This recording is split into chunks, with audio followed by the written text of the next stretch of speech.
right, what's on the bench? We have a distribution amplifier. So I did a video on my Rubidium standard, and I showed that I had a distribution amplifier in there, a video distribution amplifier, and it worked great at 10 megahertz. And I bought this one for the same purpose, and I don't remember if I had this one and then I replaced it with the other one, or I already had the other one, but I picked this one up for whatever reason, I forget. Anyway, this is the DA104DT, I don't know who makes it. On-off distribution amplifier, and it is very simple, a video in and 4 out, right? So it's a 4-way splitter. What's my other one? I think my other one was an 8-way splitter or something like that. It's crazy.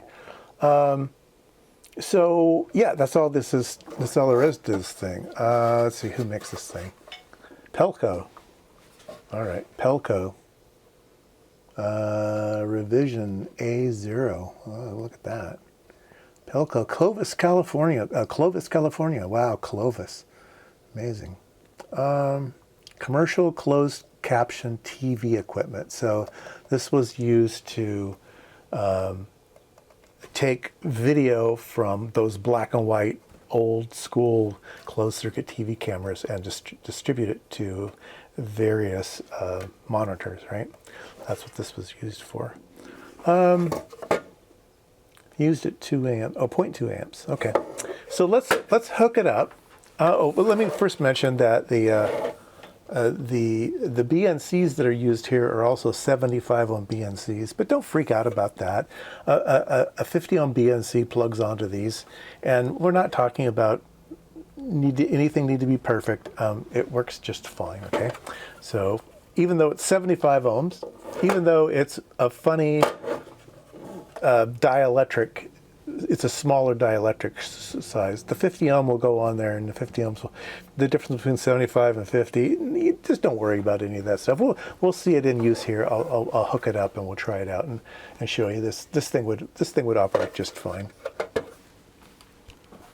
All right, I've got the amplifier here. I'm inputting the signal generator from the oscilloscope, okay, and we have some distortion here. So let me show you what's going on. Let's go to the generator. Let's go to the frequency, and let's back it off here too. This is 4 megahertz. And you can see we've got this lovely sine wave, right? So it is a video amplifier, and it's going to start, it needs to go to 5 megahertz to do its job, okay? So let's move it up here. Here is 5 megahertz. It's still good. And it starts to distort around 6.6, and we get up to 10. Oops, 14's real bad. If we get up to 10, here's 10.3. You'd say, okay, it's completely unusable, right? Well, is it really? I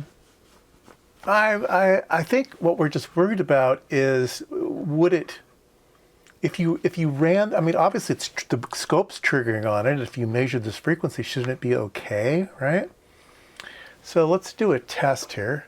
Even though it's only good to about 5 megahertz, let's go ahead and run the Rubidium into it. So I've got, let me show you what I'm doing down here. I've got the Rubidium standard. I'm going to put the Rubidium on the input, okay? Rubidium outputs a sine wave. All right, and we're getting our truncated, distorted, whatever you want to call it, 10 megahertz, right? But I'm also taking one of the other, remember this is a four-way amplifier, distribution amplifier. I'm taking one of them and I'm setting it up here to my counter, and I mean, yeah, it's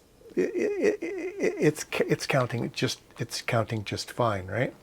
So it should do an okay job as a Rubidium distribution amplifier, even though it's 75 ohms, even though it clips, even though it it doesn't clip, it distorts. It still should be good to go. Okay, let's open it up and take a look inside and see what kind of technology this thing has inside of it. Okay, let's take a look inside. And about what I would expect. It's got an old school power supply in it, point-to-point wiring off of one of those distribution strips, whatever those things are called. Yeah, so the transformer thing just wires into that, and then the power supply is, I guess, those two diodes down there. Man, this thing is really, really grunt. Looks like it just has a Zener diode, a 14 volt Zener diode or something. Let's see here, plus 10. Oh, somebody's written on here. I don't know if it was me. It might have been me. Looks like kind of like my handwriting, maybe. It looks like it's plus 14 volts on this side and plus 10 on this side. So I guess it regulates it down to 10 volts. The transformer, after it does its thing, gets down here to 14 volts, and then after it goes through that Zener diode. And the load resistor, or the dropping resistor, this big 27 ohm resistor there, big giant 2 watt 27 ohm resistor goes through that 1 watt Zener diode there and powers the thing up. And then there are 4 identical amplifiers, 2 transistors each, and yeah, away you go. Let's see if I can read a number off of one of these. 2N4401 and 3638. Okay, whatever those are. But yeah, that's about all there is going to it.